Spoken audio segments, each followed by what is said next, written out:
Welcome to the Lean Blog Podcast. Visit our website at www.leanblog.org. Now, here's your host, Mark Graban. Hi, this is Mark Graban. Welcome to episode 247 of the podcast. It's March 23rd, 2016.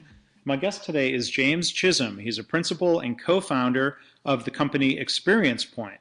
He is a pioneer in the design of online game-based learning and has authored numerous leadership simulations that have been used by over 100,000 executives and managers worldwide. Now, I fell in love with their Lakeview hospital change management simulation. A few years back, it was 2010, I think, when I first got to try it. And in the past year, I've been very happy to have the chance to learn from James and to partner with ExperiencePoint in bringing these change management simulations to my clients and other organizations. James speaks and writes widely on the subjects of games, learning, and change. He's co-authored chapters in a couple of different books, and you can find links to those, his bio, the company, everything mentioned here by going to leanblog.org/247. So today we're going to talk about why change management is important, the role of simulations in experience-based learning, and how leadership and change are synonymous. So I'd invite you, if you'd like to learn more about these workshops and how I can facilitate them at your organization or event, go to markgraban.com/experiencechange to learn more. Thanks. Well, James, hi. Thanks so much for joining us here on the podcast today. Great, thanks, Mark. It's a really great honor to be here, and thanks for the invite. Well, sure thing. I think we have a lot to talk about. Can you start off? It would be good to hear in your own words, tell the listeners about your career and your professional background. Okay. I'm one of the co-founders of ExperiencePoint. It's a company we started in 96, which means this is our 20th year, which is, quite a nice milestone. And really that 96 was the start of my career as well. Prior to ExperiencePoint, I went to business school up here in Canada. I'm based in Toronto, and I worked for the former dean of the business school there as a researcher, and I was writing business case studies and doing a number of things there. I also met my business partner up there. Greg Warman is his name, and kind of in hindsight, we both sort of look back at our pasts, and we had very similar pasts. We both grew up in small towns. Myself in Ontario, he in BC. We both had fathers who ran businesses, very entrepreneurial. We had moms who were teachers. And ourselves, we arrived at business school as like computer nerds. We grew up in the 80s, playing a lot of video games, Atari 2600s, Commodore 64s, and we could program. And so that was kind of unique in the early 90s, at least. And not so much today. I think everybody can kind of program coming into university, but it was a nice mix. And so what we coming out of school, I was writing cases, and we saw an opportunity to kind of merge the traditional case study approach to learning with elements of gaming. And today, it's a bit of a no-brainer. You see gaming all over the place, and you hear this new word, gamification, and all that stuff. In those days, it was a tough sell. And I remember there is one of the big consulting firms based here in Toronto. Well, they had an office here in Toronto. They're based in Boston. I won't mention their name, and I walk by their office every once in a while, and I kind of chuckle. I remember going in, and I would have been in my mid-20s at the time, taking in a huge projector and a CD-ROM based game that we created. In fact, it was a change management simulation, a precursor of some of the work that we do today. And they just simply said, this is very interesting, but executives don't play games. And so gaming, if you recall, it really wasn't culturally acceptable until the early 2000s. And so, that was an interesting kind of challenge that we had. Today, the way that we look at it is that it's just good old-fashioned learning by doing that we create. And technically, yes, it's a simulation, but no, we give people an opportunity to practice leadership in a safe space. Yeah. Well, I think we're of that same generation where I grew up with Apple II computers and Right. Texas Instruments computer, and I don't know how many listeners remember the classic game Oregon Trail, which I guess in a way was a simulation, right? Totally, yes, absolutely. But now, as we move into workplace simulations, you're right. I think that's still more unique. When I was at in my time in business school at MIT in the late 90s, in the system dynamics course, they used a simulation based on People's Express Airlines, which yes. was one of the, or that was the first, I think, business simulation that I was exposed to, and some of our listeners may be familiar with that company. And the simulation is meant to teach business students, or at least give them a chance of, I think one of the lessons was if the company grows too quickly, you can run out of cash, no matter how successful you are in terms of attracting customers. But that solidified for me at least that this is an effective way to learn by computers. Maybe I was biased from it because I was always using computers. Yeah, it's similar for us. I think we came into business school, and in fact, the dean that I worked for was a former MIT grad, and introduced me to the work of Jay Forrester and others, and People's Express as well. Like that was something that came across. He said, "Oh, check this out. This is really interesting." So it was a bit of a stimulus, I think, for us when we're thinking about our venture. Interesting, like the games that we played in business school, they were still the same punch card based simulations that would have been created in the late 60s, early 70s. And so the real opportunity that we saw was was helping to immerse people into the experience, bring them in, using the simulation as a mechanism to involve them more deeply. So, I mean, I'd be curious to hear more of the story of starting the company, that you had this idea of doing change management simulations, and I was wondering if you could tell just a little bit more of, sort of the origins and how you got started story. If it was a tough sell, that's an interesting challenge, right? It was, and our business startup story is pretty. I come back to the word old-fashioned. It was Greg and myself. The term used today often is bootstrapped it, and we did that, and we kind of grew the business one customer at a time. And that's helped to inform the values that we have as a business today very much. It certainly wasn't easy, the journey. And we, over the years, we designed over 24, authored 24 different kinds of simulations. We earned our chops that way. And from sales simulations to negotiations to pharma sims and then we had our core change offering. And then recently, about 6 or 7 years ago, we partnered up with IDEO, the design firm, and we created a design thinking workshop experience that's been hugely successful. And so what we ended up doing is, from a custom business, a service business, essentially creating custom simulations, we've very much focused in the last 10 years on being the very best in the world at creating opportunities for people to practice change and to practice innovation. And that's kind of exclusively what we do. We've had to learn to say no, which is hard to say when there's so many interesting projects out there. But that's our mission, is to be the best there. And last year, I'm very thrilled to share that we touched over 50,000 people through our simulations. And these are folks who've had the workshop experience. So that was a nice milestone as well. Yeah, that's great. And congratulations on 20 years and on those numbers. You. And it's being used all around the world, which was something interesting for me to learn about how much this is spread. Yes, yeah, we're a Canadian company, but we do 5% of our work in Canada, maybe less. And most of it's in the U.S., of course, sort of the biggest market in the world. But we've got, our products are in English, Spanish, Mandarin, French. And again, lots of work going on in Europe, Middle East, Africa, Australia, and of course in Asia as well. Yeah, that's very cool. And I think we're going to delve a little bit deeper into the idea of change management and the experience change simulation. But you mentioned design thinking in IDEO. That might be worth talking about for a couple of minutes. I know maybe just enough about design thinking to be dangerous, but to me there are great parallels in the IDEO approach to lean thinking or lean product development, of really understanding your customer, really understanding the problems they're trying to solve, and coming through and correct me if I'm wrong on any of this, please, but sort of iterative ways of developing and testing products or services, as opposed to sitting off in stealth mode, or I'm going to develop a perfect offering and then find customers. That design thinking arms people with some more structured ways of being innovative. That's Yes. Yeah.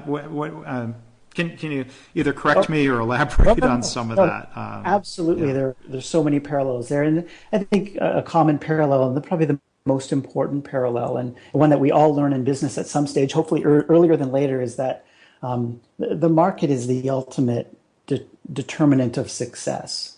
And so seeking that product, the market product fit or market service fit, is so crucial. And the more opportunities we have earlier in the process to test our hypothesis around what we think might be a good solution, usually the better off that solution is along the way. I think one of the key ways that they may differ is that often lean and methodologies like that are brought in to seek to optimize what exists today and to improve on what exists today, where design thinking intentionally says, let's try to find a different space that we can create, and then what we create, then lean is a fantastic methodology for making that even better.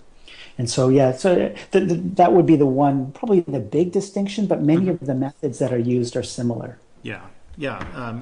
Especially the idea of going and observing. We certainly use that a lot in health, not just healthcare settings where I've been working, but other settings where to really go and observe and study the work that's being done as a way for continuous improvement. That's I think a big similarity instead of going and observing your customer. So maybe in a nutshell, can you describe the design thinker simulation and workshop, and for people who are interested in innovation as a topic, can you just kind of tell folks about that a little bit? Yeah, it's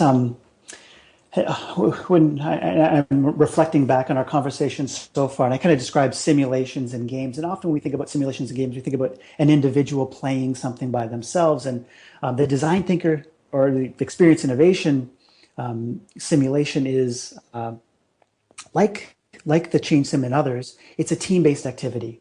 So we're working in a team. We're working on a real project. In fact, it was a project that IDEO had worked on a number of years ago, disguised a little bit, but working through that process, what a typical project team might go through in 4 months, we simulate that over 4 hours. So giving folks an opportunity to look at where do great ideas come from in terms of inspiration, ideation, coming up with great ideas, and then implementation. And then implementation here is defined more in terms of how do we test some hypotheses? How do we get into experimentation? How do we learn and rapid prototype? And so those which are really big areas. We allow people to taste that over 4 hours, and it's the feedback that we get it's amazing. It changes the way people see things. Yeah. So that's experience innovation, and then the workshop that I first got exposed to in simulation that I first saw, I think back in early 2010, but now that I'm facilitating is called Experience Change. I'm glad you brought up the point about working in teams, because one thing I've been trying to communicate with people is that this computer simulation-based learning is not a room full of silent people in a computer lab all in front of an individual computer, that the human interaction within the team tackling this case study, developing their plan for change and testing it in the simulation, it's very engaging as a group activity. That's one thing I really like about the design of these approaches. But, to delve a little deeper into the experience change simulation and workshop, I'm curious, you mentioned earlier that you developed a change management simulation back in 1996, and I'm curious if you can talk a little bit about the background of your education or discovery. How did this come to be such an important topic for you? Yeah, well, it is probably the area that I'm most passionate about. I love innovation as well, but I think change is it's foundational. I think when you think about the core elements of effective change today, being human-centered, and that's shared with design thinking as well, and with lean as well. It's commitment-based, very much having a learning orientation. These are the building blocks of a healthy modern organization. And so when we think of change, I see, and we talk about it this way, that change is synonymous with leadership. Mm-hmm. And so people, there are folks out there, there's managing change and leading change. We're not so caught up on the semantics of it all. You're thinking about the definition of leadership. Leadership is a process. It's not a person. It's a process by which we influence and motivate one or more people to move in a new direction. We're influencing and motivate them to go somewhere different or to do something different than they've done before. And so that's the definition of leadership. In that is a change. And so in the absence of change, there's no need for leadership. If nothing's changing in your work, if you're in a system that's just operating, you just need to manage the process.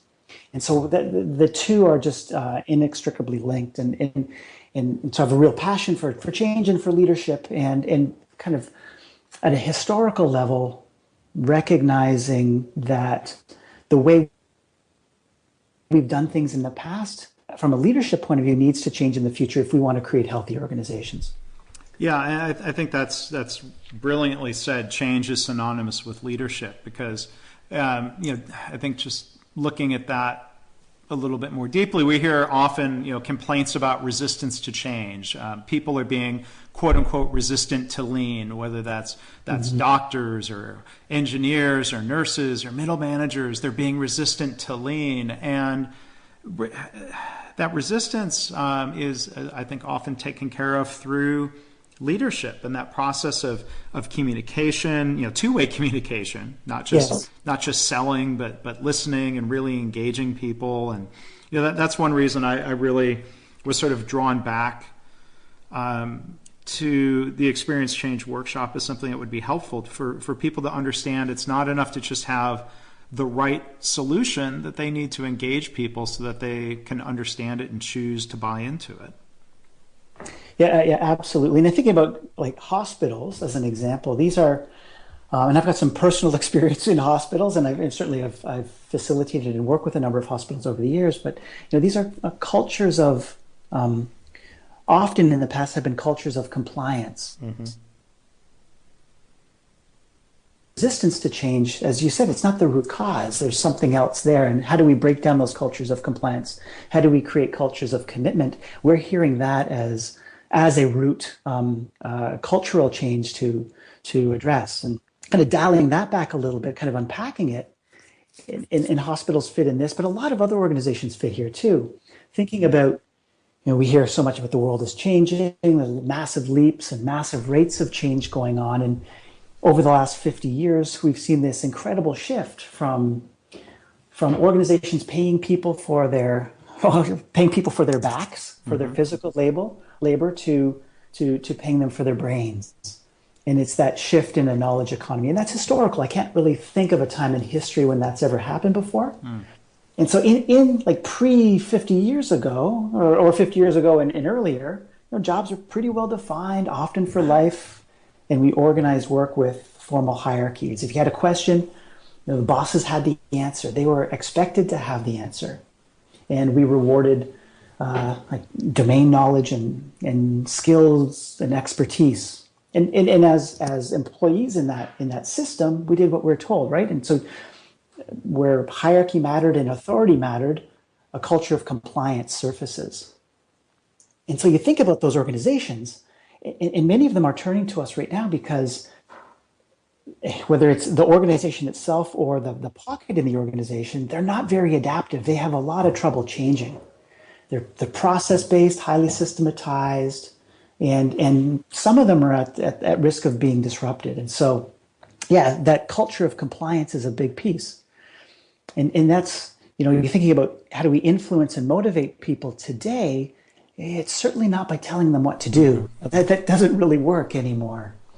Yeah, and hospitals are held back by that command and control management as much as any industry. And like you're saying, James, I think people in all sorts of different settings are coming around. From the U.S. military, retired General Stanley McChrystal has a book out called Team of Teams, and he talks about, even in the military, which seems like the prototypical command and control environment, that they realize that in more modern times, you can't just rely on soldiers or lower level officers to merely follow orders, that you need to teach them to be adaptive and, creating different types of communication structures and different expectations for people so that they don't get mired and slowed down by a culture of compliance, or I think there's the related notion, the culture of fear that you have in organizations. People are afraid to speak up. They're afraid to try new things. And I'm sure you would agree that when that's the case, we're not going to have much of change. We're not going to have much change. We're not going to have much progress, right? Yeah. Oh, absolutely. Yeah. And I've had the great pleasure of teaching at the Naval Postgraduate School in Monterey, and this with very senior folks. And I always share that I've never been in a room with more integrity. Like, it's just an amazing people, and teaching change. And as they played it back to me, I said, you're in a really hierarchical organization, and said, hierarchy works really well at the sharp end of the spear. When you have to do, if you're in an emergency room and things are going really fast, or if you're on the battlefield, things are moving really quick, you've got to make decisions very fast, and everybody's got to be together. But they talked about the 99% of the military that wasn't at the sharp end, and it's a business, and we've got to motivate folks. And intrinsic motivation is a much more powerful way to get commitment. It's another lever. So intrinsic and extrinsic, and the classic sticks and carrots. We're now looking at what Dan Pink talks about, mastery, autonomy, and purpose, as really important pieces as well. And then the other piece there is around kind of the complexity of the world today. World's moving really fast. Leaders don't have answers. And so the role of the leader is not to come up with the answer, but to bring the process to bear so that others can create that solution. And really, that's what I think change is all about. And that's why it's important today. Yeah. And, in a fast-paced, highly competitive world, when there's lots of external factors and forces being thrown at healthcare organizations, not just in the U.S., but there's different forces and pressures in the different provinces of Canada. It seems like the only way to really cope with all of that, yet alone thrive, is to have more people improving, more people innovating, more people contributing and having their voices heard. And it seems like those are common themes amongst the different topics ExperiencePoint is involved in, between experience innovation and experience change, getting more people involved and helping them become comfortable with this idea. So I guess my next question for you is, these ideas of innovation or change, I guess these are principles that can be learned and practiced, right? Yes, yeah, that's right. And and they're informed by mindsets and ways of looking at the world, and thinking about like, there are processes, there are methods, there are techniques and tools that people can use to be more effective as a leader of change, or to participate on a team that leading change, or to try to innovate as well. A lot of those behaviors are common, and a lot of it, like things like subjugating ego, and things that are difficult for us to sometimes do, but important in service of the broader purpose of the organization. So we give people an opportunity to feel that and to stretch themselves as they do things like that, or as they get better at listening what's going on. It's often in the process. Like, sometimes we talk about the what to do and the how to be. It's in the how to be where a lot of the failure takes place, to be honest. And certainly we do identify the what to do. Sometimes we'll look at change failure and say, oh, you don't have a lack of sponsorship or bad alignment, or maybe it was the bad decision to begin with, the bad solution. Sometimes a classic one is where folks will take a solution, they'll come up with it, and the worst is if the leader does it in their office and then comes down and says, oh, here's what we're going to do, because nobody participated in that process, and so it's an uphill battle from there. But if the people who are coming up with the solution have to throw it over the wall to somebody else to implement it, which is a classic thing in organization, that's you're kind of stacking the odds against success there. And so there are lots of ways to fail, and we do talk about this from a practices perspective. But you think about like an organization, and it sounds really complex, but it really isn't. Organizations are nothing but groups of individuals, and the diagnostic that's really powerful on the change side is asking the question: are we ready, willing, and able to do this? Were the people, if you're looking at a failure afterwards, or if you're looking at success beforehand, were the people ready to engage? Were they willing to commit? And were they or are they able to do what it takes to realize the full potential of that initiative or of that solution? And so I think that's a nice diagnostic. If you're looking for a really simple way of thinking about change success, it's: are we ready, are we willing, and are we able? Mm. And I think a lot of, and if the answers to those questions are no, we're not ready, we're not willing, we're not able, I think effective leaders don't blame people, individuals, for not being ready, willing, or able. We try to figure out, okay, how do we help them get there? A lot of quote-unquote resistance to change is really kind of just born out of anxiety, which often comes from a lack of information, and well, that's something that is addressable. I think considering communication to be an important part of leadership. I think one thing I see happening out there is that leaders are too quick to blame individuals for not buying in instead of trying to figure out what do we need to do. And I think the simulation and the whole experience change workshop helps bring that to light, the need to actively try to build that instead of just complain that buy-in's not there. I'm curious to hear more of your thoughts on that. Yes, it's the simulation is a mechanism for a conversation for folks to talk about it. And what it does a nice job of is reveals some of the cultural biases within an organization. So if there is a tendency to jump to action, that will get revealed and kind of put a mirror up, and folks can reflect on that and have a conversation about why that takes place. What are some of the barriers to us doing it properly? And those become some things that we can address.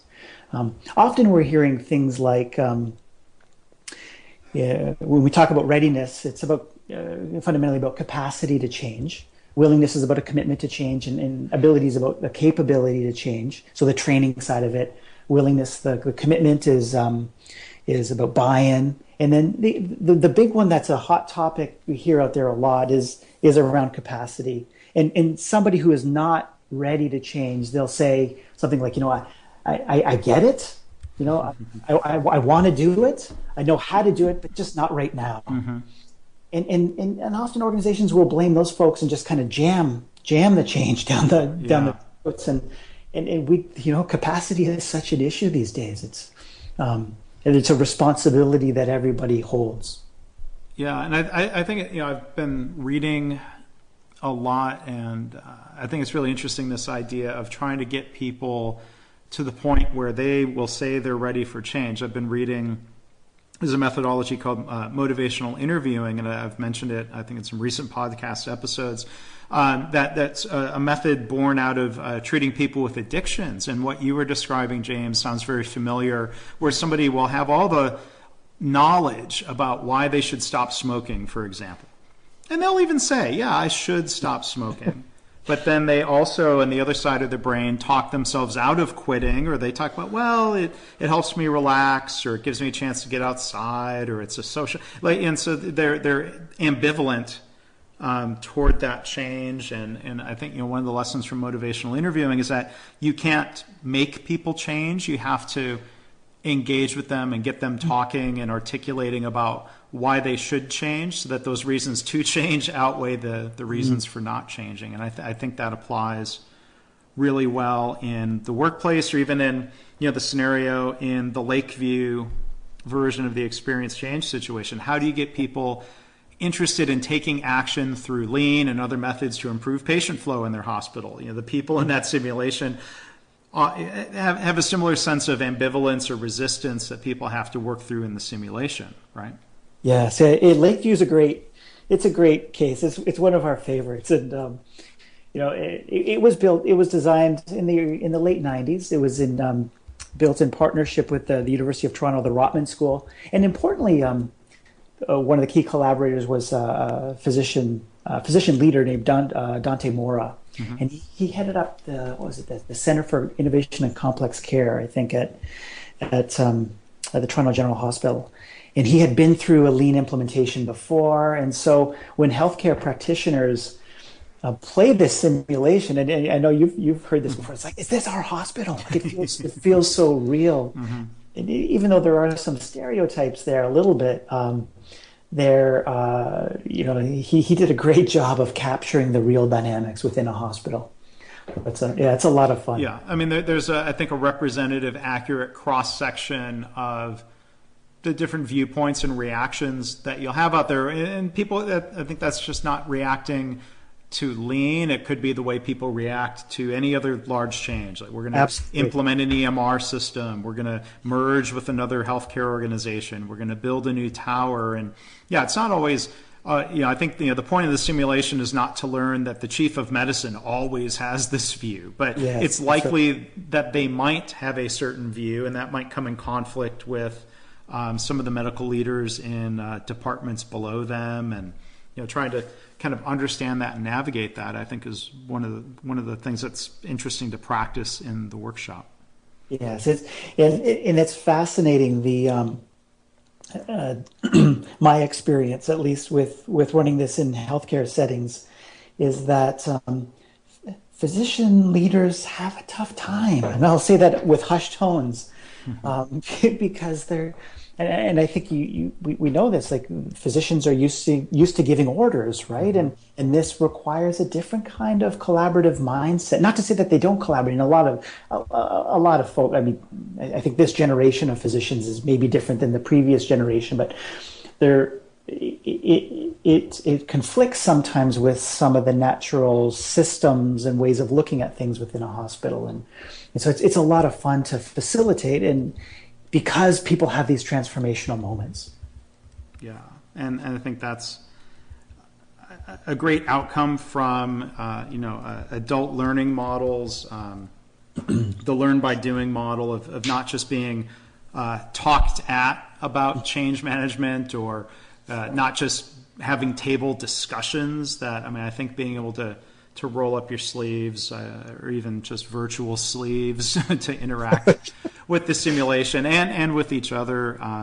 It's such a good way of learning, and it's fun to see how people respond to that. But and maybe one other question. I mean, you talked a little bit about how the model was developed, and it's very realistic. But I think sometimes when people are executing their strategy that they've selected in the workshop, people say, well, the scenario is realistic, but I'm following an approach that I know has worked before. And how do you just kind of describe to people if they're questioning, like, well, a simulation is only as valid as the programming behind it, or like, if someone was really being skeptical about this, what do you say to them about, this is maybe not exactly what every organization goes through, but it's good enough for learning? Or maybe I'm not saying that. You probably have a better way of saying that. Or how would you address a question like that? It's a good response, and I'm sort of thinking through, like, our goal in designing these things is not high fidelity. We're not trying to perfectly simulate their situation. And in fact, and we've learned this the hard way, when people play their own world, they seem to be distracted by what is different instead of what is the same or important or otherwise, relevant. And so the folks that have a hard time getting themselves out of their world are the ones that will sometimes be a bit abrasive about the experience. And so we do like them to, this is Lakeview. Lakeview isn't your organization, it's a different organization. And we do that right in the setup at the beginning. And so think through, as you talk to these different folks, your chief of staff is going to be different than your chief of staff. And so consider what this chief of staff, they have to say. And but fundamentally, under the surface is a methodology, a change model, a framework that there are lots of frameworks, change frameworks out there, Mark, and we've talked about this in the past. Our point of view is that 99% of them are the same. Different labels and things here and there, but the challenge is not to select a framework. The challenge is to use a framework, and that's what we're teaching folks is to, when you're thinking about solving problems, we often bring decision-making frameworks. Lean is a great one. into the process to come up with better solutions. We've also got to bring in people frameworks to think about adoption of those new solutions.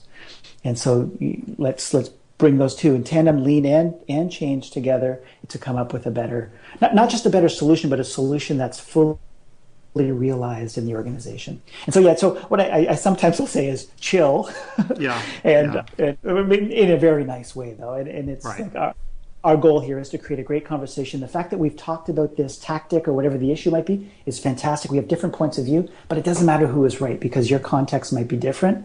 Let's just surface that up. Yeah.